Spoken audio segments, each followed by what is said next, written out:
तो इस करके कोई इन्नी ਵੱਡੇ ਦਮਗਜੇ ਮਾਰਨ ਵਾਲੀ ਵੀ ਗੱਲ ਨਹੀਂ ਹੈ। ਹਾਂ, ਇੱਕ ਇਤਿਹਾਸ ਦੇ ਵਿੱਚ ਵਰਕਾ ਜੁੜ ਗਿਆ ਕਿ ਪੰਜਾਬ ਦੀ ਸਰਕਾਰ ਨੇ ਕੇਂਦਰ ਦੇ ਖਿਲਾਫ ਆਵਾਜ਼ ਚੁੱਕੀ ਸੀ। ਜਿਹੜਾ ਕਾਨੂੰਨ ਬਣਾਇਆ ਸੀ ਸੈਂਟਰ ਗਵਰਨਮੈਂਟ ਨੇ, ਉਹਨਾਂ ਨੇ ਇਹ ਕਿਹਾ ਵੀ ਅਸੀਂ ਕਿਸਾਨਾਂ ਦੇ ਫਾਇਦੇ ਵਾਸਤੇ ਬਣਾਇਆ। ਅਸਲ 'ਚ ਇਹ ਝੂਠ ਸੀ।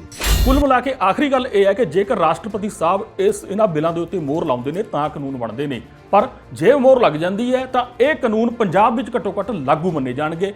ਇਹਦੇ ਵਿੱਚ ਕਿਸਾਨਾਂ ਦਾ ਬਾਰੇ ਕੁਝ ਇੱਕ ਲਫ਼ਜ਼ ਵੀ ਨਹੀਂ ਲਿਖਿਆ ਹੋਇਆ ਵੀ ਇਹ ਕਾਨੂੰਨ ਅਸੀਂ ਕਿਸਾਨਾਂ ਦੇ ਫਾਇਦੇ ਵਾਸਤੇ ਬਣਾ ਰਹੇ ਹਾਂ। ਕੇਂਦਰ ਦੇ ਕਾਨੂੰਨਾਂ 'ਚ ਕੇਂਦਰ ਦੇ ਕਾਨੂੰਨ ਵਿੱਚ। ਸਤਿ ਸ਼੍ਰੀ ਅਕਾਲ ਜੀ, ਟੀਵੀ ਪੰਜਾਬ ਵੇਖ ਰਹੇ ਸਾਰੇ ਦਰਸ਼ਕਾਂ ਦਾ ਸਵਾਗਤ ਹੈ। ਪੰਜਾਬ ਵਿਧਾਨ ਸਭਾ ਦਾ 2 ਦਿਨਾਂ ਇਜਲਾਸ ਖਤਮ ਹੋ ਗਿਆ ਹੈ। ਇਹ ਬੜਾ ਇਤਿਹਾਸਕ ਇਜਲਾਸ ਮੰਨਿਆ ਜਾ ਰਿਹਾ ਹੈ ਕਿਉਂਕਿ ਇਸ 'ਚ ਕੇਂਦਰ ਦੇ ਜਿਹੜੇ ਖੇਤੀ ਵਿਰੋਧੀ ਬਿੱਲ ਕਾਨੂੰਨ ਕਹੇ ਜਾਂਦੇ ਨੇ ਉਹਨਾਂ ਦਾ ਤੋੜ ਲੱਭਣ ਦੀ ਕੋਸ਼ਿਸ਼ ਕੀਤੀ ਗਈ ਹੈ। ਪੰਜਾਬ ਵਿੱਚ ਢੋਲ ਢਮੱਕੇ ਵੱਜ ਰਹੇ ਨੇ। ਕਾਂਗਰਸ ਪਾਰਟੀ ਦੇ ਸਮਰਥਕ ਅੰਮ੍ਰਿਤਸਰ ਤੋਂ ਆਪਾਂ ਤਸਵੀਰਾਂ ਵੇਖ ਰਹੇ ਸੀ, ਲੁਧਿਆਣੇ ਤੋਂ ਵੇਖ ਰਹੇ ਸੀ, ਹੋਰ ਕਈ ਥਾਵਾਂ ਤੋਂ ਇਸ ਤਰ੍ਹਾਂ ਪ੍ਰਚਾਰ ਕੀਤਾ ਜਾ ਰਿਹਾ ਜਿਵੇਂ ਕਿ ਕੇਂਦਰ ਦੇ ਕਾਨੂੰਨ ਤੋੜ ਦਿੱਤੇ ਨੇ ਕੈਪਟਨ ਅਮਰਿੰਦਰ ਸਿੰਘ ਦੀ ਅਗਵਾਈ ਵਾਲੀ ਕਾਂਗਰਸ ਸਰਕਾਰ ਨੇ। ਪਰ ਅਸਲੀਅਤ ਕੀ ਹੈ? ਜਿਵੇਂ ਅਸੀਂ ਹਮੇਸ਼ਾ ਆਪਣੀ ਜ਼ਿੰਮੇਵਾਰੀ ਸਮਝਦੇ ਹੋਏ, ਜ਼ਿੰਮੇਵਾਰੀ ਨਿਭਾਉਂਦੇ ਹੋਏ ਤੁਹਾਨੂੰ ਇਹਨਾਂ ਕਾਨੂੰਨੀ ਪੇਚੀਦਗੀਆਂ ਤੋਂ ਪੂਰੀ ਤਰ੍ਹਾਂ ਅਸੀਂ ਕੋਸ਼ਿਸ਼ ਕਰਦੇ ਹਾਂ ਕਿ ਵੱਧ ਤੋਂ ਵੱਧ ਜਾਣਕਾਰੀ ਦਈਏ ਕਿ ਇਹਨਾਂ ਦੇ ਕੀ ਅਰਥ ਨਿਕਲਦੇ ਨੇ। ਇਸ ਤਰ੍ਹਾਂ ਹੀ ਅੱਜ ਫਿਰ ਮੇਰੀ ਗੁਜ਼ਾਰਿਸ਼ ਹੈ, ਅੱਜ ਦੀ ਇਹ ਗੁਫ਼ਤਗੂ ਤੁਸੀਂ ਅੰਤ ਤੱਕ ਜ਼ਰੂਰ ਵੇਖਿਓ ਕਿ ਅੱਜ ਜੋ ਪੰਜਾਬ ਵਿਧਾਨ ਸਭਾ ਵਿੱਚ ਹੋਇਆ ਹੈ ਉਸ ਦੇ ਕਾਨੂੰਨੀ ਤੌਰ ਤੇ, ਰਾਜਸੀ ਤੌਰ ਤੇ ਆਰਥਿਕ ਤੌਰ ਦੇ ਉੱਤੇ ਲੰਮੇ ਚਿਰੀ ਜਿਹੜੇ ਨੇ ਉਹਦੇ ਕੀ ਅਸਰ ਪੈਣ ਵਾਲੇ ਨੇ ਤੇ ਅਸਲੀਅਤ ਵਿੱਚ ਉਹ ਕੀ ਹੈਸੀਅਤ ਰੱਖਦੀ ਹੈ ਕਾਰਵਾਈ ਅੱਜ ਦੀ ਵਿਧਾਨ ਸਭਾ ਦੀ। ਤੇ ਅੱਜ ਫਿਰ ਬੜੇ ਹੀ ਅਹਿਮ ਮਹਿਮਾਨ ਮੇਰੇ ਨਾਲ ਬਣੇ ਹੋਏ ਨੇ। ਐਡਵੋਕੇਟ ਜੋਗਿੰਦਰ ਸਿੰਘ ਤੂਰ ਹੋਣੀ। ਤੂਰ ਸਾਹਿਬ, ਤੁਹਾਡਾ ਸਵਾਗਤ ਹੈ ਜੀ। Thank you. ਅੱਜ ਜੋ ਮੈਂ ਤੁਹਾਡੇ ਵੱਲ ਹੀ ਰੱਖਣ ਦੀ ਕੋਸ਼ਿਸ਼ ਕਰਦਾ ਸਾਰੀ ਗੱਲਬਾਤ, ਅੱਜ ਜੋ ਕੁਝ ਹੋਇਆ ਉਹਨੂੰ ਅਗਰ ਇਨ ਬਰੀਫ ਆਪਾਂ ਸਮਝਾਉਣਾ ਹੋਏ ਆਮ ਬੰਦੇ ਨੂੰ, ਆਮ ਬੰਦੇ ਦੀ ਭਾਸ਼ਾ 'ਚ ਕਿ ਕੀ ਮਾਇਨੇ ਨੇ ਪੰਜਾਬ ਵਾਸਤੇ ਉਹਦੇ, ਉਹ ਕੀ ਹੈ ਜੀ? ਸਵਾਲ ਇਸ ਗੱਲ ਦਾ ਸੀ ਵੀ ਜਿਹੜਾ ਕਾਨੂੰਨ ਬਣਾਇਆ ਸੀ ਸੈਂਟਰ ਗਵਰਨਮੈਂਟ ਨੇ, ਉਹਨਾਂ ਨੇ ਇਹ ਕਿਹਾ ਵੀ ਅਸੀਂ ਕਿਸਾਨਾਂ ਦੇ ਫਾਇਦੇ ਵਾਸਤੇ ਬਣਾ ਰਹੇ ਹਾਂ। ਅਸਲ 'ਚ ਇਹ ਝੂਠ ਸੀ। ਉਸ ਕਾਨੂੰਨ ਦੇ ਜਿਹੜੇ ਜਦੋਂ ਵੀ ਕੋਈ ਕਾਨੂੰਨ ਬਣਦਾ ਹੈ ਤਾਂ ਉਹਦੇ ਦੱਸਿਆ ਜਾਂਦਾ ਵੀ ਅਸੀਂ ਕਿਉਂ ਬਣਾ ਰਹੇ ਹਾਂ। ਉਹਨੂੰ ਆਬਜੈਕਟਸ ਐਂਡ ਰੀਜ਼ਨਸ ਸੱਦਦੇ ਆ। ਉਸ ਕਾਨੂੰਨ ਦੇ ਜਿਹੜੇ ਆਬਜੈਕਟਸ ਐਂਡ ਰੀਜ਼ਨਸ ਲਿਖੇ ਹੋਏ ਨੇ ਉਹਦੇ 3 ਗੱਲਾਂ ਲਿਖੀਆਂ ਹੋਈਆਂ। ਨੰਬਰ 1 ਇਹ ਲਿਖਿਆ ਹੋਇਆ ਹੈ ਕਿ ਜਿਹੜਾ ਵੱਡਾ ਵਪਾਰੀ ਹੈ ਉਹ ਐਗਰੀਕਲਚਰ 'ਚ ਇਨਵੈਸਟ ਨਹੀਂ ਕਰ ਰਿਹਾ। ਅਸੀਂ ਚਾਹੁੰਦੇ ਹਾਂ ਵੀ ਉਹ ਐਗਰੀਕਲਚਰ 'ਚ ਇਨਵੈਸਟ ਕਰੇ। ਨੰਬਰ 2 ਦੇ 'ਚ ਇਹ ਲਿਖਿਆ ਹੋਇਆ ਹੈ ਉਹਨੂੰ ਇਨਵੈਸਟ ਕਰਨ ਵਾਸਤੇ ਇੱਕ ਮਾਰਕੀਟ ਚਾਹੀਦੀ ਹੈ ਜਿਹੜੀ ਉਹਦੇ ਮਤਲਬ ਦੀ ਹੋਵੇ। ਠੀਕ ਹੈ ਜੀ। ਤੀਜਾ ਇਹ ਹੈ ਵੀ ਉਹਨੂੰ ਉਹਦੇ 'ਤੇ ਕੋਈ ਪਾਬੰਦੀ ਨਾ ਹੋਵੇ, ਵੀ ਉਹ ਜਿੱਥੋਂ ਮਰਜ਼ੀ ਖਰੀਦੇ, ਜਿਹੜੇ ਭਾਅ ਮਰਜ਼ੀ ਖਰੀਦੇ, ਅਤੇ ਉਹਨੂੰ ਕੋਈ ਟੈਕਸ ਵੀ ਨਾ ਦੇਣਾ ਪਵੇ ਅਤੇ ਉਹਦੇ 'ਤੇ ਕੋਈ ਕਿਸੇ ਕਿਸਮ ਦੀ ਰੋਕ ਵੀ ਨਾ ਹੋਵੇ।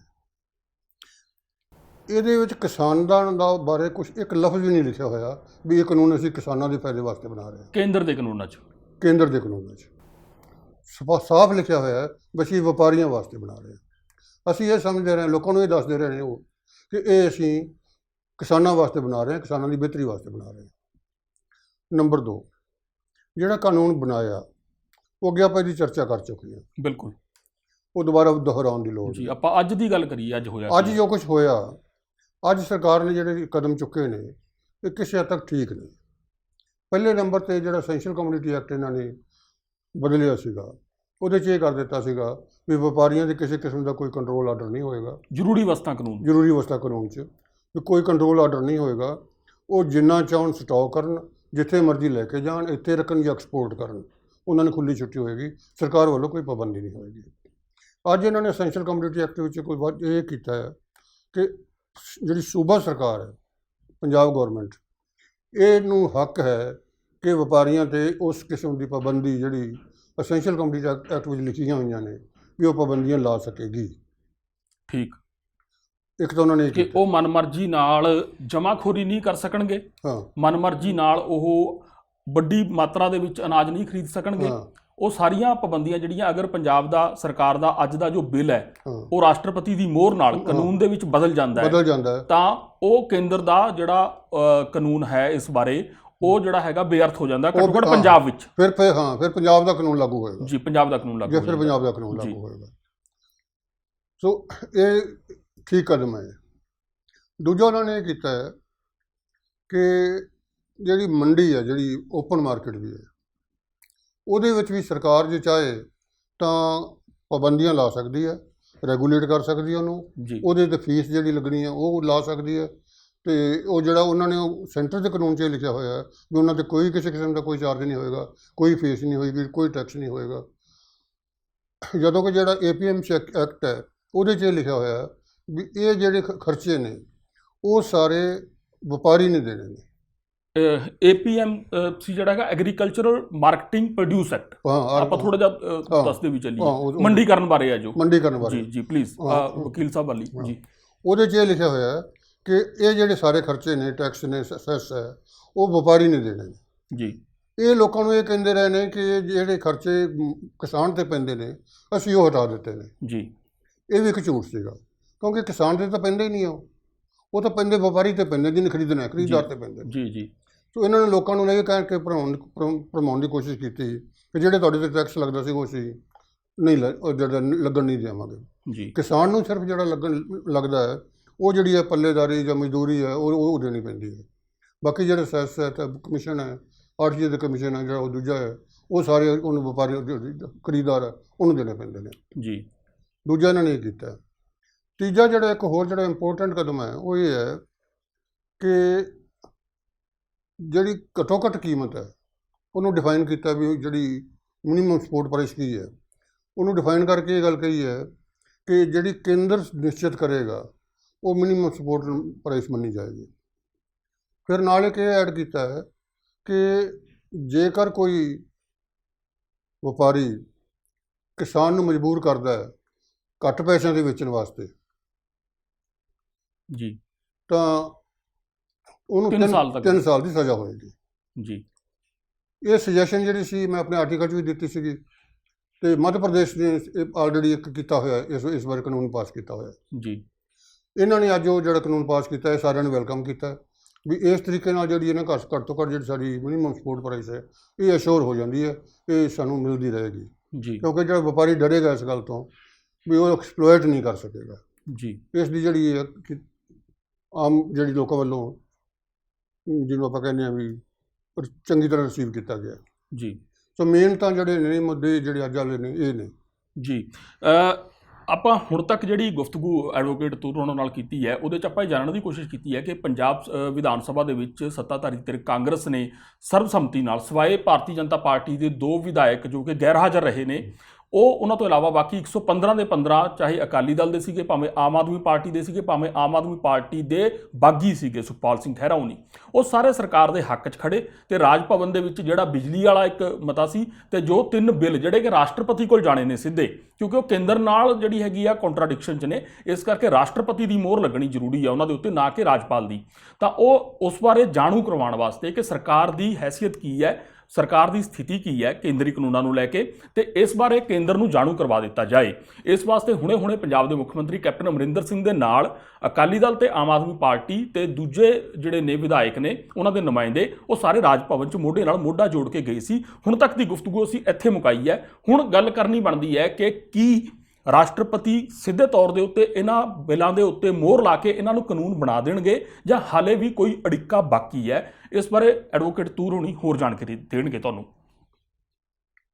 ਅੱਗੇ ਵੀ ਆਪਾਂ ਇਸ ਗੱਲ ਨੂੰ ਆਪਾਂ ਥੋੜ੍ਹਾ ਜਿਹਾ ਡਿਸਕਸ ਕਰ ਚੁੱਕੇ ਹਾਂ ਜੀ। ਜਿਹੜੀ ਸੰਵਿਧਾਨ ਦੀ ਆਰਟੀਕਲ 254 ਹੈ ਜੀ, ਉਹਦੇ ਮੁਤਾਬਕ ਇਹ ਹੈ ਕਿ ਜੇਕਰ ਸੈਂਟਰ ਗਵਰਨਮੈਂਟ ਕੋ ਕਾਨੂੰਨ ਜਿਹੜੀ ਕੰਕਰੈਂਟ ਲਿਸਟ ਹੈ ਜਿਹਦੇ 'ਚ ਕੇਂਦਰ ਸਰਕਾਰ ਵੀ ਕਾਨੂੰਨ ਬਣਾ ਸਕਦੀ ਹੈ ਤੇ ਰਾਜ ਸਰਕਾਰ ਵੀ ਬਣਾ ਸਕਦੀ ਹੈ। ਸਾਂਝੀ ਸੂਚੀ ਹੈ ਜਿਹੜੀ, ਉਹਦੇ ਵਿੱਚ ਜੇਕਰ ਕੋਈ ਫਾਲ ਕਰਦੀ ਐਂਟਰੀ ਕੋਈ ਫਾਲ ਕਰਦੀ ਕੋਈ ਚੀਜ਼ ਤਾਂ ਜੇ ਸੈਂਟਰ ਗਵਰਨਮੈਂਟ ਕਾਨੂੰਨ ਬਣਾ ਦਿੰਦੀ ਹੈ ਤਾਂ ਸਾਰਿਆਂ 'ਤੇ ਲਾਗੂ ਹੋਏਗਾ, ਤੇ ਜੇ ਸਟੇਟ ਵੀ ਬਣਾ ਦਿੰਦੀ ਹੈ ਤਾਂ ਸਟੇਟ ਦਾ ਲਾਗੂ ਨਹੀਂ ਹੋਏਗਾ, ਤਾਂ ਸੈਂਟਰ ਦਾ ਹੀ ਲਾਗੂ ਹੋਏਗਾ। ਲੇਕਿਨ ਉਹਦੇ 'ਚ ਇੱਕ ਧਾਰਾ 2 ਹੈ ਜਿਹੜੀ ਹੈ, ਉਹਦੇ 'ਚ ਇਹ ਲਿਖਿਆ ਹੋਇਆ ਕਿ ਜੇਕਰ ਸੂਬਾ ਸਰਕਾਰ ਵੀ ਉਹਦੇ ਬਾਰੇ ਕਾਨੂੰਨ ਬਣਾ ਦੇਵੇ ਤੇ ਗਵਰਨਰ ਦੀ ਬਜਾਏ ਰਾਸ਼ਟਰਪਤੀ ਦੇ ਦਸਤਖਤ ਕਰਾ ਲਵੇ ਜੀ, ਤਾਂ ਫਿਰ ਉਹ ਸੂਬੇ ਦੇ ਵਿੱਚ ਸੂਬੇ ਸਰਕਾਰ ਵੱਲੋਂ ਬਣਾਇਆ ਹੋਇਆ ਕਾਨੂੰਨ ਲਾਗੂ ਹੋਏਗਾ। ਹੁਣ ਸਥਿਤੀ ਇਹ ਆ ਗਈ ਹੈ ਕਿ ਕਿਉਂਕਿ ਕੰਟਰਾਡਿਕਸ਼ਨ ਜਿਹੜੀ ਰਿਪਗਨੈਂਸੀ ਸਾਡੇ ਨੇ ਇਹਨੂੰ ਵੀ ਦੋਨਾਂ ਦਾ ਟਕਰਾਅ, ਜਿਹੜਾ ਕਾਨੂੰਨਾਂ ਦਾ ਟਕਰਾਅ ਜੇਕਰ ਅਸੰਗਤੀ ਅਸੰਗਤੀ ਕਹਿ ਲਓ, ਅਸੰਗਤਾ ਥੋੜ੍ਹਾ ਔਖਾ ਲਫ਼ਜ਼ ਹੈ, ਆਪਾਂ ਟਕਰਾਅ ਕਹਿ ਲਈਏ, ਵੀ ਜੇ ਟਕਰਾਅ ਦੋ ਕਾਨੂੰਨਾਂ ਦਾ ਆਪਸ 'ਚ ਟਕਰਾਅ ਹੈ ਜੀ, ਤਾਂ ਉਹਨੂੰ ਸੋਲਵ ਕਰਨ ਵਾਸਤੇ ਇੱਕ ਤਾਂ ਤਰੀਕਾ ਇਹ ਹੈ ਵੀ ਰਾਸ਼ਟਰਪਤੀ ਜਿਹੜਾ ਹੈ ਉਹ ਉਹ ਦਸਤਖਤ ਕਰ ਦੇਵੇ ਉਸ 'ਤੇ, ਫਿਰ ਉਹ ਸੂਬੇ ਦਾ ਕਾਨੂੰਨ ਮੰਨਿਆ ਜਾਏਗਾ। ਹੁਣ ਰਾਸ਼ਟਰਪਤੀ ਦਸਤਖਤ ਕਰਦਾ ਜਾਂ ਨਹੀਂ ਕਰਦਾ, ਇਹ ਡਿਪੈਂਡ ਕਰੇਗਾ ਕਿ ਉਹਦੇ 'ਤੇ ਪ੍ਰੈਸ਼ਰ ਕਿਸ ਦਾ ਜ਼ਿਆਦਾ ਹੈ। ਉੱਥੇ ਇੱਕ ਕਿਸਮ ਦਾ ਸੈਂਟਰ ਗਵਰਨਮੈਂਟ ਦਾ ਬਣਾਇਆ ਹੋਇਆ, ਬਿਲਕੁਲ, ਜੋ ਕਿ ਸੈਂਟਰ ਗਵਰਨਮੈਂਟ ਐਡਵਾਈਜ਼ ਕਰੇਗੀ ਉਹਨੂੰ, ਕਿਉਂਕਿ ਜਦ ਜਿਹੜਾ ਕਾਨੂੰਨ ਜਾਏਗਾ ਉਹਦੇ ਕੋਲ ਸਿੱਧਾ ਨਹੀਂ ਜਾਣਾ, ਉਹ ਹੋਮ ਮਿਨਿਸਟਰੀ ਕੋਲੋਂ ਹੋ ਕੇ ਜਾਣਾ ਹੈ, ਹੋਮ ਮਿਨਿਸਟਰੀ ਨੇ ਰਿਕਮੈਂਡ ਕਰਨਾ ਹੈ, ਅਤੇ ਹੋਮ ਮਿਨਿਸਟਰੀ ਜੇਕਰ ਰਿਕਮੈਂਡ ਨਹੀਂ ਕਰਦੀ ਤਾਂ ਫਿਰ ਮੁਸ਼ਕਿਲ ਹੋ ਜਾਂਦੀ ਹੈ। ਫਿਰ ਇਹ ਇੱਕ ਪ੍ਰੈਸ਼ਰ ਜਿਹੜਾ ਐਜੀਟੇਸ਼ਨ ਚੱਲ ਰਹੀ ਹੈ, ਜੇਕਰ ਇਹ ਪ੍ਰੈਸ਼ਰ ਉੱਥੇ ਬਿਡ ਜਾ ਕੇ ਕੀਤਾ ਜਾਵੇ ਰਾਸ਼ਟਰਪਤੀ ਕੋਲ ਕਿ ਦਸਤਖਤ ਜਨਾਬ ਦਸਤਖਤ ਕਰੋ ਵੀ ਸਾਡੇ ਫਿਰ ਜਿਹੜਾ ਅਸੀਂ ਤਾਂ ਬਚਦੇ ਹਾਂ ਜੇ ਤੁਸੀਂ ਦਸਤਖਤ ਕਰਦੇ ਹੋ ਤਾਂ, ਅਤੇ ਹੋ ਸਕਦਾ ਰਾਸ਼ਟਰਪਤੀ ਇਸ ਗੱਲ 'ਤੇ ਉਹਦੀ ਕੌਨਸ਼ੀਅੰਸ ਪ੍ਰਿਕ ਕਰ ਜਾਵੇ ਅਤੇ ਉਹ ਦਸਤਖਤ ਕਰ ਦੇਵੇ ਜੀ, ਇਹ ਸੈਂਟਰਲ ਗਵਰਨਮੈਂਟ ਦੇ ਉਹਦੇ ਪ੍ਰੈਸ਼ਰ 'ਚ ਨਾ ਆਵੇ। ਜੀ, ਇੱਕ ਅਕਾਲੀ ਦਲ ਦਾ ਵੱਡਾ ਸਵਾਲ ਅੱਜ ਰਿਹਾ ਹੈ ਕਿ ਕੋਈ ਅਕਾਲੀ ਦਲ ਨੇ ਪ੍ਰਾਈਵੇਟ ਬਿੱਲ ਪੇਸ਼ ਕਰ ਦਿੱਤਾ ਸੀਗਾ, ਸਪੀਕਰ ਨੂੰ ਦੇ ਦਿੱਤਾ ਸੀ 2-3 ਦਿਨ ਪਹਿਲਾਂ ਜਾ ਕੇ, ਕਿ ਪੂਰੇ ਪੰਜਾਬ ਨੂੰ ਮੰਡੀ ਯਾਰਡ ਜਿਹੜਾ ਐਲਾਨ ਦਿੱਤਾ ਜਾਏ।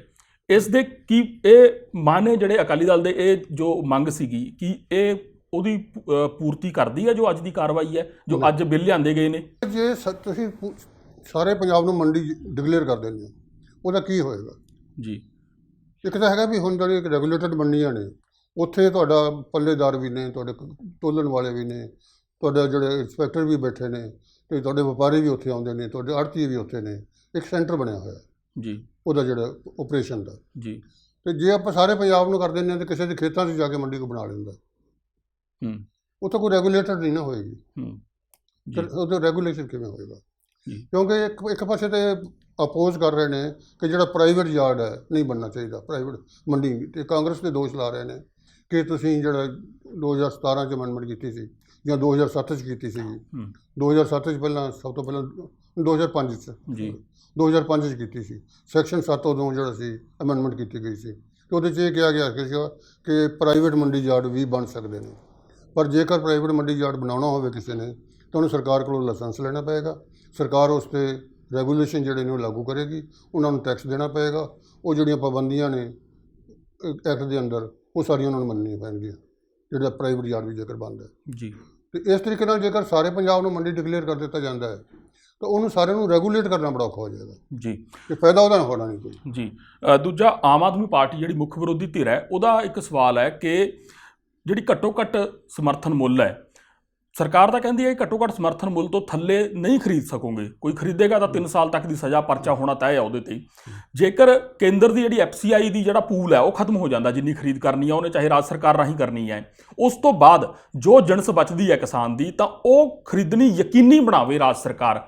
ਇਹ ਕੀ ਉਹਨਾਂ ਦਾ ਸਵਾਲ ਵਿਧਾਨਕ ਤੌਰ 'ਤੇ, ਸੰਵਿਧਾਨਕ ਤੌਰ 'ਤੇ ਜਾਇਜ਼ ਹੈ, ਜਾਂ ਸਿਰਫ ਉਹ ਸਿਆਸੀ ਸਵਾਲ ਹੈ ਕਿ ਕੁਝ ਲੱਭਿਆ ਨਹੀਂ ਹੈਗਾ ਕਹਿਣ ਵਾਸਤੇ ਤਾਂ ਵਿੱਚੋਂ ਇੱਕ ਚੀਜ਼ ਲੱਭ ਲਈ? ਇਹਨੂੰ ਥੋੜ੍ਹਾ ਪ੍ਰਭਾਸ਼ਿਤ ਕਰੋ ਪਲੀਜ਼। ਇਹਦੇ ਬਾਰੇ ਬੜਾ ਇੱਕਦਮ ਭੁਲੇਖਾ ਸੀ, ਲੋਕਾਂ ਨੂੰ ਪਤਾ ਨਹੀਂ ਸੀ, ਕਿਸੇ ਹੱਦ ਤੱਕ ਜੇ ਮੈਂ ਕਹਾਂ ਤਾਂ ਮੈਨੂੰ ਵੀ ਨਹੀਂ ਸੀ ਪਹਿਲਾਂ ਜੀ। ਜਦੋਂ ਮੈਂ ਦੋਨੋਂ ਐਕਟ ਕੰਪੇਅਰ ਕੀਤੇ ਜੀ, ਤਾਂ ਹੁਣ ਤੱਕ ਆਪਾਂ ਇਹ ਗੱਲ ਕਹਿੰਦੇ ਰਹੇ ਵੀ ਸਰਕਾਰ ਨਿਕਲਣਾ ਚਾਹੁੰਦੀ ਹੈ ਇਹ ਮੰਡੀਆਂ 'ਚੋਂ। ਅਸਲ 'ਚ ਜਦੋਂ ਉਹਨੂੰ ਕੰਪੇਅਰ ਕਰਦੇ ਹਾਂ ਤਾਂ ਸਰਕਾਰ ਨਿਕਲ ਚੁੱਕੀ ਹੈ। ਕਿਵੇਂ ਨਿਕਲ ਚੁੱਕੀ ਹੈ?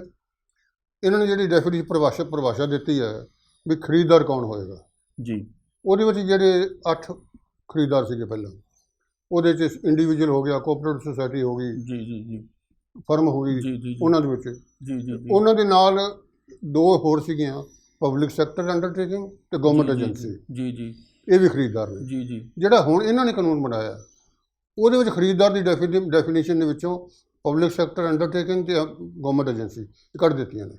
ਦੇ are not going to be the purchasers in the market, ਉਹ ਨਿਕਲ ਚੁੱਕੇ ਨੇ, ਆਲਰੇਡੀ ਨਿਕਲ ਚੁੱਕੇ ਨੇ ਜੀ ਉਸ ਕਾਨੂੰਨ ਦੇ ਅੰਦਰ ਜੀ। ਅਗਲਾ ਇੱਕ ਸਵਾਲ ਇਹ ਬਚਦਾ ਹੈ ਕਿ ਜੇਕਰ ਫਰਜ਼ ਕਰੋ ਰਾਸ਼ਟਰਪਤੀ ਸਾਹਿਬ ਇਹਨਾਂ 3 ਬਿੱਲਾਂ ਦੇ ਉੱਤੇ ਮੋਹਰ ਲਾ ਕੇ ਇਹਨਾਂ ਨੂੰ ਕਾਨੂੰਨ ਨਹੀਂ ਬਣਾਉਂਦੇ, ਤਾਂ ਸਿਰਫ ਕੀ ਇਹ ਫਿਰ ਕਾਗਜ਼ੀ ਕਾਰਵਾਈ ਤੱਕ ਸੀਮਿਤ ਹੋ ਕੇ ਰਹਿ ਜਾਏਗੀ ਪੰਜਾਬ ਸਰਕਾਰ ਦੀ ਇਹ ਕਾਰਵਾਈ, ਜਾਂ ਫਿਰ ਕੋਈ ਇਸ ਦੇ ਕੋਈ ਅੱਗੇ ਜਾ ਕੇ ਕਾਨੂੰਨੀ ਜਾਂ ਫਿਰ ਪੋਲੀਟੀਕਲ ਮਾਇਨੇ ਨਿਕਲ ਸਕਦੇ ਨੇ? ਇਹਦੇ ਪੋਲੀਟੀਕਲ ਮਾਇਨੇ ਨਿਕਲਣਗੇ ਜੀ, ਕਿਉਂਕਿ ਫਿਰ then Punjab will be in revolt, ਕਿਉਂਕਿ ਪੰਜਾਬ ਦਾ ਆਸਰਾ ਹੀ ਕੋਈ ਨਹੀਂ, ਹੋਰ ਵੱਡੀ ਇੰਡਸਟਰੀ ਪੰਜਾਬ 'ਚ ਕੋਈ ਨਹੀਂ ਲੱਗੀ, ਤੇਲ ਪੰਜਾਬ 'ਚ ਹੈ ਨਹੀਂ, ਸੀਮੈਂਟ ਪੰਜਾਬ 'ਚ ਹੈ ਨਹੀਂ ਗਾ, ਪਾਣੀ ਪੰਜਾਬ 'ਚ ਹੈ ਨਹੀਂ ਗਾ, ਡੈਮ ਪੰਜਾਬ 'ਚ ਕੋਈ ਨਹੀਂ। ਇਸ ਕਰਕੇ ਜਿਹੜੀ ਖੇਤੀ ਇਸ ਆਸਰੇ ਟਿਊਬਵੈੱਲਾਂ ਦੇ ਆਸਰੇ ਜਾਂ 2 ਨਹਿਰਾਂ ਦੇ ਆਸਰੇ ਚੱਲ ਰਹੀ ਹੈ, ਉਹਦੇ ਸਿਰ 'ਤੇ ਪੰਜਾਬ ਜਿਉਂ ਰਿਹਾ। ਉਹਦੇ ਵਿੱਚ ਸਾਰੇ ਮਜ਼ਦੂਰ ਵੀ ਆ ਜਾਂਦੇ ਨੇ, ਉਹਦੇ ਵਪਾਰੀ ਵੀ ਆ ਜਾਂਦੇ ਨੇ, ਉਹਦੇ 'ਚ ਕੰਜ਼ਿਊਮਰ ਵੀ ਆ ਜਾਂਦੇ ਨੇ, ਉਹ ਸਾਰੇ ਜਿਹੜੇ ਨੇ ਉਹਦੇ ਉਸ ਸਿਰ 'ਤੇ ਜਿਉਂ ਰਹੇ ਨੇ। ਤੇ ਜੇਕਰ ਇਹਨਾਂ ਨੂੰ ਜਿਉਂਦਾ ਰੱਖਣਾ ਹੈ ਤਾਂ ਫਿਰ ਕੁਝ ਨਾ ਕੁਝ ਕਰਨਾ ਪਏਗਾ, ਤੇ ਜੇ ਮਾਰਨਾ ਹੀ ਹੈ ਤਾਂ ਫਿਰ ਲੋਕ ਰਿਵੋਲਟ ਕਰਨਗੇ। ਮਤਲਬ ਪੰਜਾਬ ਦੇ ਕੋਲ ਇਸ ਵਕਤ ਹੁਣ ਜੋ ਅੱਜ ਪੰਜਾਬ ਵਿਧਾਨ ਸਭਾ 'ਚ ਕੈਪਟਨ ਅਮਰਿੰਦਰ ਸਿੰਘ ਦੀ ਅਗਵਾਈ ਵਾਲੀ ਕਾਂਗਰਸ ਸਰਕਾਰ ਨੇ ਕੀਤਾ ਹੈ, ਜੇਕਰ ਉਸ ਦੇ ਉੱਤੇ ਉਹ ਕਾਨੂੰਨ ਬਣਦੇ ਨੇ ਰਾਸ਼ਟਰਪਤੀ ਦੀ ਮੋਹਰ ਲਾਉਣ ਤੋਂ ਬਾਅਦ, ਰਾਸ਼ਟਰਪਤੀ ਜੋ ਕਿ ਨਿਰਸੰਦੇਹ ਆਪਾਂ ਹਾਲਾਂਕਿ ਬਹੁਤ ਉੱਚਾ ਰੁਤਬਾ ਹੈ, ਪਰ ਉਹ ਭਾਰਤੀ ਜਨਤਾ ਪਾਰਟੀ ਦੇ ਬਹੁਮਤ ਨਾਲ ਬਣੇ ਨੇ, ਰਾਜ ਸਭਾ ਦੇ ਬਹੁਮਤ ਨਾਲ ਬਣੇ ਨੇ ਉਹ ਰਾਸ਼ਟਰਪਤੀ, ਤੇ ਰਾਜਪਾਲ ਵੀ ਈਵਨ ਉਹਨਾਂ ਦੇ ਹੀ ਥਾਪੇ ਹੋਏ ਨੇ, ਤਾਂ ਉਹ ਬਹੁਤ ਔਖਾ ਲੱਗਦਾ ਹੈ ਹਾਲ ਦੀ ਘੜੀ ਸਿਆਸੀ ਤੌਰ ਦੇ ਉੱਤੇ। ਤਾਂ ਦੂਜਾ ਇੱਕ ਇਹ ਗੱਲ ਚੱਲ ਰਹੀ ਹੈ ਕਿ ਹੁਣ ਗੇਂਦ, ਸੁਨੀਲ ਜਾਖੜ ਦਾ ਬਿਆਨ ਆਇਆ ਕਿ ਹੁਣ ਗੇਂਦ ਆਮ ਆਦਮੀ ਪਾਰਟੀ ਦੇ ਪਾਲੇ 'ਚ ਹੈ ਕਿ ਜਿਸ ਤਰ੍ਹਾਂ ਰਾਜ ਸਰਕਾਰ ਹੁੰਦਿਆਂ ਪੰਜਾਬ ਸਰਕਾਰ ਨੇ ਰਾਜਾਂ ਦੇ ਕਾਨੂੰਨੀ ਸੰਵਿਧਾਨਕ ਅਧਿਕਾਰਾਂ ਦੀ ਵਰਤੋਂ ਕਰਦੇ ਹੋਏ ਇਹ 3 ਬਿੱਲ ਲੈ ਆਉਂਦੇ ਨੇ, ਤੋੜ ਲੱਭਿਆ ਹੈਗਾ ਕੇਂਦਰ ਦੇ। ਤਾਂ ਇਸੇ ਤਰ੍ਹਾਂ ਦਿੱਲੀ ਦੇ ਵਿੱਚ ਇੱਕ ਸਰਕਾਰ ਬਚਦੀ ਜਿਹੜੀ ਗੈਰ ਭਾਜਪਾਈ ਹੈ ਤੇ ਆਮ ਆਦਮੀ ਪਾਰਟੀ ਦੀ ਹੈ, ਤੇ ਆਮ ਆਦਮੀ ਪਾਰਟੀ ਦਾ ਦੂਜਾ ਸਿਆਸੀ ਘਰ ਪੰਜਾਬ ਹੈ। ਤਾਂ ਆਮ ਆਦਮੀ ਪਾਰਟੀ ਹੁਣ ਜੇਕਰ ਪੰਜਾਬ ਹਿਤੈਸ਼ੀ ਹੈ ਤਾਂ ਇਹ ਦਿੱਲੀ 'ਚ ਵੀ ਇਸ ਤਰ੍ਹਾਂ ਦੇ ਬਿੱਲ ਲੈ ਕੇ ਆਵੇ, ਬਿੱਲ ਪਾਵੇ, ਤਾਂ ਕਿ ਕਾਨੂੰਨ ਬਣਾਉਣ ਤੇ ਜ਼ੋਰ ਪਾਇਆ ਜਾਵੇ। ਕੀ ਸਿਆਸੀ ਤੌਰ ਦੇ ਉੱਤੇ ਲੱਗਦਾ ਕਿ ਇਸ ਤਰ੍ਹਾਂ ਅਗਰ 2-3 ਸਟੇਟਾਂ ਹੋਰ ਪੰਜਾਬ ਦੇ ਨਾਲ ਆ ਜਾਂਦੀਆਂ ਨੇ ਤੇ ਕੇਂਦਰ ਦੇ ਉੱਤੇ ਜਾਂ ਰਾਸ਼ਟਰਪਤੀ ਸਾਹਿਬ ਦੇ ਉੱਤੇ ਪ੍ਰੈਸ਼ਰ ਪਏਗਾ? ਨਹੀਂ, ਸਾਰੀਆਂ ਸਟੇਟਾਂ ਨੂੰ ਆਉਣਾ ਚਾਹੀਦਾ, 2-3 ਸਟੇਟਾਂ ਨਹੀਂ, ਕਿਉਂਕਿ ਇਸ ਵੇਲੇ ਜਿਹੜੀ ਪੋਜੀਸ਼ਨ ਹੈ ਜਿੱਥੇ ਇਹ ਐਕਟ ਨਹੀਂ ਹੈਗੇ, APMC ਐਕਟ ਨਹੀਂ ਹੈਗਾ, ਉੱਥੇ ਜਿਵੇਂ ਬਿਹਾਰ ਹੈ, ਬਿਹਾਰ ਦੇ ਵਿੱਚ ਜਿਹੜੀ ਕਣਕ 1100 ਰੁਪਏ 1200 ਰੁਪਏ ਵਿਕ ਰਹੀ ਹੈ, ਜਿਹੜੀ ਜੀਰੀ ਆ ਉਹ 1300-1400 ਵਿਕ ਰਹੀ ਹੈ। ਤਾਂ ਹੀ ਪੰਜਾਬ 'ਚ ਆ ਰਹੀ ਹੈ ਸਮਗਲ ਉੱਥੇ ਇਸੇ ਕਰਕੇ ਪੰਜਾਬ 'ਚ ਆ ਰਹੀ ਹੈ। ਬਟ ਸਾਰੀਆਂ ਜਿੱਥੇ ਵੀ ਇਹ MSP ਲਾਗੂ ਨਹੀਂ ਹੈਗੀ, ਇਹ ਸਾਰੇ ਹਿੰਦੁਸਤਾਨ 'ਚ ਲਾਗੂ ਹੋਣੀ ਚਾਹੀਦੀ ਹੈ, ਔਰ ਸਾਰੀਆਂ ਸਟੇਟਾਂ ਨੂੰ ਇਸ ਗੱਲ ਵਿੱਚ ਜੁੜਨਾ ਚਾਹੀਦਾ। ਆਲ ਸ਼ੁੱਡ ਬੀ ਵਨ। ਪਰ ਟ੍ਰੈਜਡੀ ਹਾਲੇ ਇਸੇ ਗੱਲ ਦੀ ਹੈ ਕਿ ਇਹਦੇ 2 ਲੈਵਲ ਨੇ, ਇੱਕ ਹੈਗਾ ਤੁਹਾਡਾ ਨੈਸ਼ਨਲ ਲੈਵਲ, ਇੱਕ ਹੈਗਾ ਸਟੇਟ ਲੈਵਲ।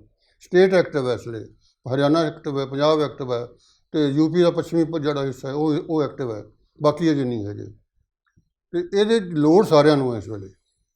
3 ਨੁਕਤੇ ਉੱਭਰ ਕੇ ਸਾਹਮਣੇ ਆਏ ਨੇ ਕਿ ਇਹਨਾਂ ਕਾਨੂੰਨਾਂ 'ਚ ਨਵਾਂ ਕੁਝ ਨਹੀਂ ਹੈ, ਇਹ ਕੇਂਦਰ ਵਾਲੇ ਕਾਨੂੰਨਾਂ ਦੀ ਹੀ ਰਿਵਰਸ ਹੈ। ਮਸਲਨ ਕਿ ਜੇਕਰ MSP ਤੋਂ ਘੱਟ ਖਰੀਦਣ ਲਈ ਕਿਸਾਨ ਨੂੰ ਮਜਬੂਰ ਕੀਤਾ ਜਾਏਗਾ ਜਾਂ ਕੋਈ ਖਰੀਦੇਗਾ ਤਾਂ ਉਸ ਦੇ ਖਿਲਾਫ ਪਰਚਾ ਹੋਏਗਾ, ਪਰ ਜੇਕਰ ਕਿਸਾਨ ਸਹਿਮਤੀ ਦੇ ਦਿੰਦਾ ਹੈ, ਸਹਿਮਤੀ ਮਤਲਬ ਕਿਸਾਨ ਅਗਰ ਪੇਮੈਂਟ ਫੜ ਲੈਂਦਾ, ਪੈਸਾ ਫੜ ਲੈਂਦਾ ਹੈ, ਉਹਦੀ ਰਿਸੀਵਿੰਗ ਆਟੋਮੈਟਿਕਲੀ ਕਾਨੂੰਨੀ ਨਜ਼ਰੀਏ 'ਚ, ਕਾਨੂੰਨੀ ਭਾਸ਼ਾ 'ਚ ਉਹ ਸਹਿਮਤੀ ਹੈ। ਤਾਂ ਕੇਂਦਰ ਵੀ ਤਾਂ ਇਹੀ ਕਹਿ ਰਿਹਾ ਹੈ ਕਿ MSP ਤੋਂ ਥੱਲੇ ਨਹੀਂ ਖਰੀਦਣ ਦੇਣੀ ਹੈਗੀ, ਤਾਂ ਉਹੀ ਪੰਜਾਬ ਦਾ ਕਾਨੂੰਨ ਕਹਿ ਰਿਹਾ ਹੈ। ਇਸੇ ਤਰ੍ਹਾਂ ਜਿਹੜੀ ਜ਼ਮੀਨ ਦੀ ਕੁਰਕੀ ਵਾਲੀ ਗੱਲ ਹੈ, ਉਸ 'ਚ ਜਿਹੜਾ ਕੇਂਦਰ, ਇਹ ਪੰਜਾਬ ਵੀ ਕਹਿ ਰਿਹਾ ਹੈ ਕਿ ਉਹਦੇ 'ਚ ਅਦਾਲਤ 'ਚ ਜਾ ਸਕਦਾ ਹੈ, ਤਾਂ ਕੇਂਦਰ ਦਾ ਕਾਨੂੰਨ ਵੀ ਕਹਿ ਰਿਹਾ ਹੈ ਕਿ ਜਦੋਂ ਕੁਰਕੀ ਦੇ ਪੱਧਰ 'ਤੇ ਗੱਲ ਆਉਂਦੀ ਹੈ ਤਾਂ ਉਦੋਂ ਅਦਾਲਤ ਦਾ ਬੂਹਾ ਖੜਕਾਉਣ ਦਾ ਕੋਈ ਨਾ ਕੋਈ ਵਿਕਲਪ ਖੁੱਲ੍ਹਾ ਹੈ। ਕੀ ਲੱਗਦਾ ਹੈ ਕਿ ਜਿਹੜੇ 2-3 ਦਿਨ ਐਡਵੋਕੇਟ ਜਨਰਲ ਦੇ ਦਫ਼ਤਰ ਦੇ ਵਿੱਚ ਲੱਗੇ ਨੇ, ਜਾਂ ਹਾਲਾਂਕਿ ਕੱਲ੍ਹ ਉਮੀਦ ਸੀ ਸੋਮਵਾਰ ਨੂੰ ਕਿ ਇਹ ਬਿੱਲ ਪੇਸ਼ ਹੋ ਜਾਣਗੇ, ਕਿਸੇ ਨੂੰ ਕਾਪੀ ਨਹੀਂ ਦਿੱਤੀ, ਆਮ ਆਦਮੀ ਪਾਰਟੀ ਸਾਰੀ ਰਾਤ ਉੱਥੇ ਸਰਾਣਾ ਲਾ ਕੇ ਬੈਠੀ ਰਹੀ ਕੰਬਲ ਲੈ ਕੇ, ਤਾਂ ਅਕਾਲੀ ਦਲ ਵੀ ਟਰੈਕਟਰਾਂ ਦੇ ਤੁਰੇ ਫਿਰਦੇ ਰਹੇ ਕਿ ਸਾਨੂੰ ਦੇ ਦਿਓ, ਕਿ ਸ਼ਾਇਦ ਇਸੇ ਕਰਕੇ ਨਹੀਂ ਦਿੱਤੇ ਸੀ ਕਿ ਇਹ ਨਵੀਂ ਬੋਤਲ 'ਚ ਪੁਰਾਣੀ ਸ਼ਰਾਬ ਹੈ, ਅਗਰ ਪੰਜਾਬੀ 'ਚ ਆਪਾਂ ਗੱਲ ਕਰੀਏ। ਕੀ ਇਸ 'ਚ ਗੱਲ 'ਚ ਲੱਗਦਾ ਦਮ ਕਿ ਇਹ ਸਿਆਸੀ ਜੁਮਲੇ ਹੀ ਨੇ ਸਿਰਫ? ਨਹੀਂ, ਉਹਨਾਂ ਨੇ, ਮੈਂ ਕਿਸੇ ਨੂੰ ਦੋਸ਼ ਨਹੀਂ ਦੇਣਾ ਚਾਹੁੰਦਾ ਜੀ, ਨੂੰ ਕਾਨੂੰਨੀ ਮੀਨ ਮੇਖ ਕੱਢਣ ਨੂੰ ਆਪਾਂ ਆਈਏ ਜੇਕਰ ਇਸ 'ਚ ਕਾਨੂੰਨੀ ਤੌਰ ਦੇ ਉੱਤੇ, ਕਿ ਬੜੀ ਹੀ ਚਲਾਕੀ ਨਾਲ ਤਾਂ ਨਹੀਂ ਕਿਤੇ AG ਸਾਹਿਬ ਨੇ ਆਪਣੀ ਵਿਦਵਤਾ ਤੇ ਆਪਣੀ ਚੁਸਤੀ ਵਰਤ ਕੇ ਜਿਹੜਾ ਬਸ ਡੰਗ ਟਪਾ ਲਿਆ? ਨਹੀਂ, ਮੈਂ ਇਸੇ ਕਰਕੇ ਕਹਿੰਦਾ ਮੈਂ ਕਿਸੇ ਨੂੰ ਦੋਸ਼ ਨਹੀਂ ਦੇਣਾ ਚਾਹੁੰਦਾ, ਪਰ ਜਿਹੜੀ ਉਹਦੀ ਵਰਡਿੰਗ ਜਿਸ ਤਰੀਕੇ ਨਾਲ ਉਹਨੂੰ ਕੀਤਾ ਗਿਆ ਨਾ, ਉਹ ਠੀਕ ਨਹੀਂ ਹੈਗੀ। ਕਿਹਦੀ ਵਰਡਿੰਗ ਜੀ? ਇਹ ਜਿਹੜੀ ਸੈਕਸ਼ਨ ਜਿਹੜੀ ਐਡ ਕੀਤੀ ਹੈ ਸੈਕਸ਼ਨ ਜੀ, ਉਹਨਾਂ ਨੇ ਉਹਦੇ 'ਚ ਇਹ ਕਹਿ ਦਿੱਤਾ ਕਿ ਜੇਕਰ ਕਿਸਾਨ ਨੂੰ ਮਜਬੂਰ ਕੀਤਾ ਜਾਂਦਾ ਹੈ ਜਾਂ ਕੰਪੈਲ ਕੀਤਾ ਜਾਂਦਾ ਹੈ ਵੇਚਣ ਵਾਸਤੇ ਤਾਂ ਸਜ਼ਾ ਹੋਏਗੀ।